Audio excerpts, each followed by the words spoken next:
2002년, 2004년이었으면 뭐 초등학생 때 이 환자를 모았는지는 잘 모르겠네요. 네, 안녕하세요. 중수차자입니다. 이번 영상은 제가 처음으로 좀 주식 영상이 아니라 다른 내용 좀 찍어보려고 하고요. 조국 딸 조민 씨가 그 요즘 논문으로 논란이 좀 많잖아요. 그래서 제가 너무 궁금해가지고 이 논문을 좀 직접 읽어보고 좀 영상을 좀 찍어보려고 해요.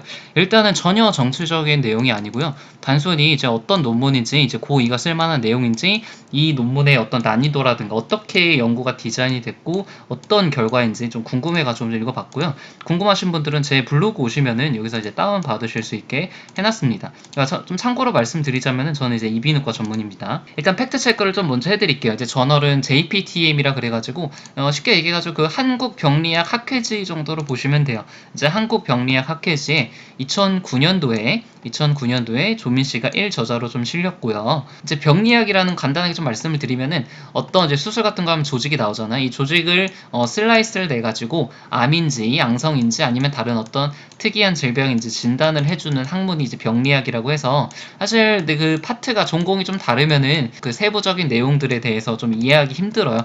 그런 점이 있지만 아무튼 좀 읽어보겠습니다. 일단은 좀 병리학 학회지가 SCI라는 논문들이 있는데 제가 좀 찾아보니까 2009년 당시는 0.064점이었습니다. 이게 이제 SCI 논문이라는 게 뭐냐면은 Science Citation Index라 그래가지고 이제 어떤 그 저널 논문 있잖아요. 이 논문이 내용이 좋거나 굉장히 영향력 있는 논문이면은 다른 사람들이 많이 이제 인용을 할 거 아니에요. 이제 퍼가기 같은 걸 할 거 아니에요. 그래서 많이 인용이 될수록 임팩트 팩터라는 점수가 높아지는데 이제 임팩트 팩트가 점수 높아질수록 이 인용이 많이 됐다라는 것이고, 근데 이제 2012년까지가 임팩트 팩터가 있었고 2013년 이후로는 임팩트 팩터가 없는 거 봐서는 뭐 이 이후로 뭐 논문이 실리지 않았는지 아니면 뭐 SCI에서 이제 탈락됐는지는 정확하게 모르겠지만 아무튼 2009년에는 SCI 논문에는 있었습니다. 참고로 우리가 이제 흔히 네이처라는 뭐 그런 잡지 아시잖아요. 그 임팩트 팩터는 이제 41점으로 이제 굉장히 이제 글로벌 탑 잡지 같은 경우는 이 정도 점수를 좀 띱니다. 자, 그럼 이제 본격적으로 논문을 한번 볼게요.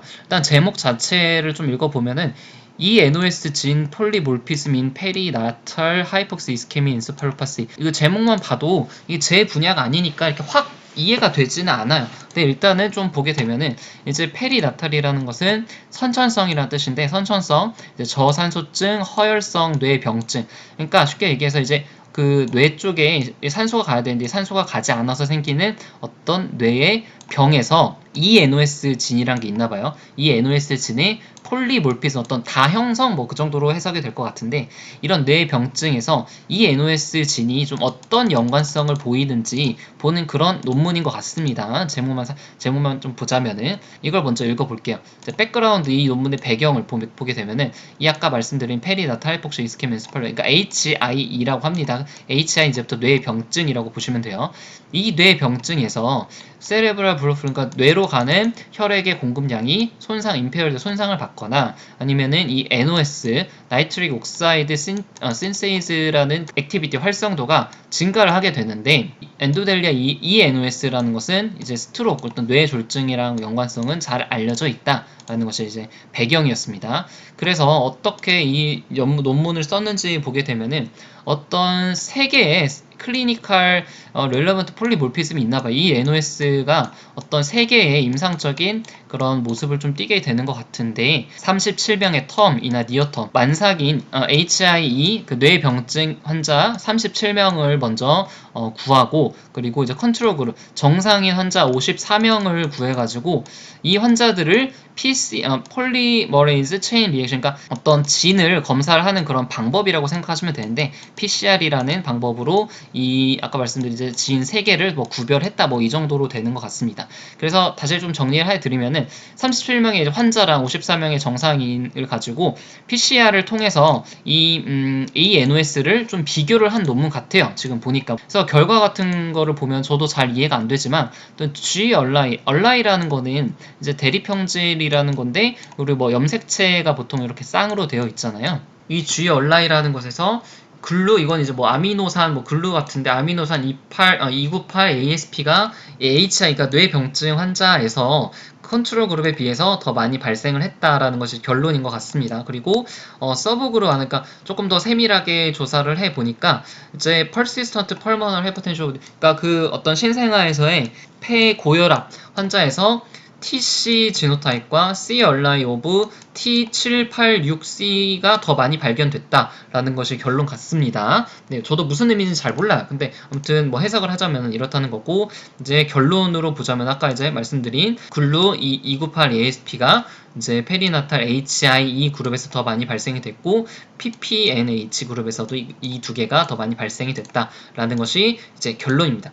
여기까지만 봤는데 전혀 뭐 무슨 내용인지는 모르겠어요. 최소 병리 전공자가 아닌 이상 절대 이해를 할 수가 없는 거고 고등학생이 이해한다는 것은 좀 말이 안 되는 것 같습니다. 일단은 그래서 조금 더 자세히 인트로덕션 배경에 대해서 조금 더 보면은 그 ENOS 진이라는 것이 크로모좀, 그러니까 염색체의 7q3, 그러니까 염색체가 있으면은 이게 위치를 나타내는 거거든요. 7번째 염색체에 뭐 Q3536에 이 NOS 진이 위치를 하는데 이 글루 298 ASP가 뭐 엑손 7에 위치를 하게 되는 것 같고 Variable Number of Tandem Repeat, 그러니까 VNTR이라는 것은 인트론 4에 존재하고 T786은 뭐 이제 어디에 존재한다 뭐 이렇게 되고 근데 이제까지 어떤 그 ENOS 폴리몰피즘과 그 뇌병증과의 연관성을 나타낸 그 보고한 스터디가 없기 때문에 그거의 어떤 연관성을 알아보고자 하는 것이 이 논문의 이제 목적입니다. 이런 취지로 스터디를 시작을 했고 이제 메소드가 중요한데요. 메소드가 아까 이제 37명의 그 환자 그룹과 54명의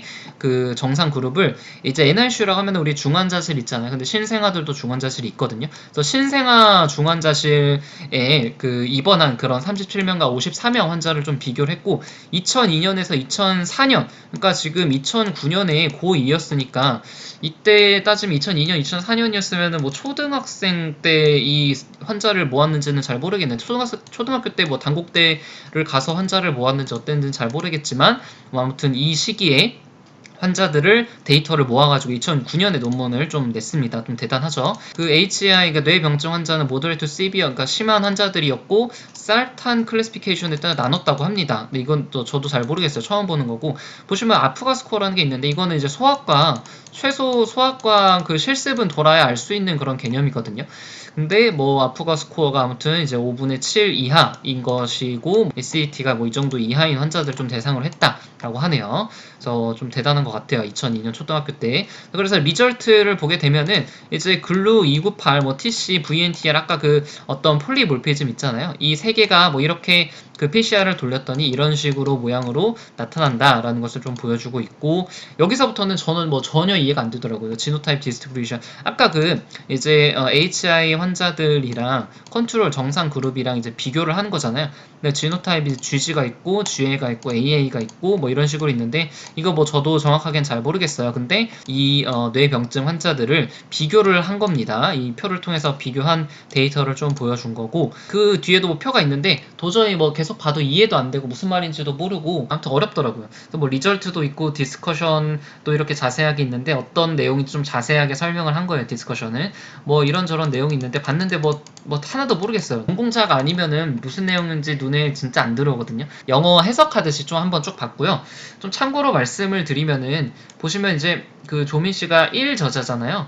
첫 번째에 있는 것이 1저자라고 하는데 일반적으로 그 전문의가 되기 위해서는 최소 뭐 이제 과마다 다르긴 한데 한 편 이상의 1저자 논문을 써야 되기 때문에 보통 1저자라고 하면은 이 논문의 90% 이상의 작성을 한 사람이 보통 1저자가 되니까 1저자라고 한다면 이 논문의 최소한 7, 80% 이상은 본인이 다 쓴 거고 이제 그 교수님 있잖아요. 단국대 뭐 소아과 교수님. 그 교수님이 이제 논문을 보고 이제 피드백을 해주면서 논문을 수정해 나가는 과정을 이제 한 몇 개월 거치면서 논문 하나가 나오게 되는 건데 이제 1저자라면 이 논문의 이제 대부분을 기여했다라고 보시면 되겠죠. 그래서 저는 다시 한번 말씀드리지만 어떤 정치적인 의도나 성향을 가지고 있지 않는데 저도 이제 논문을 한번 써봤으니까 이게 어떤 그 논문인지 어느 정도의 그 퀄리티와 그리고 어떻게 스터디를 디자인하고 어떻게 리절트를 도출해냈는지 좀 궁금해가지고 한번 봤는데 논문이 상당히 뭐 쉽지는 않는 것 같습니다. 네, 아무튼 뭐 초등학교 때부터 열심히 썼던 것 같습니다. 조민 씨는. 네, 이상으로 영상을 좀 마치고요.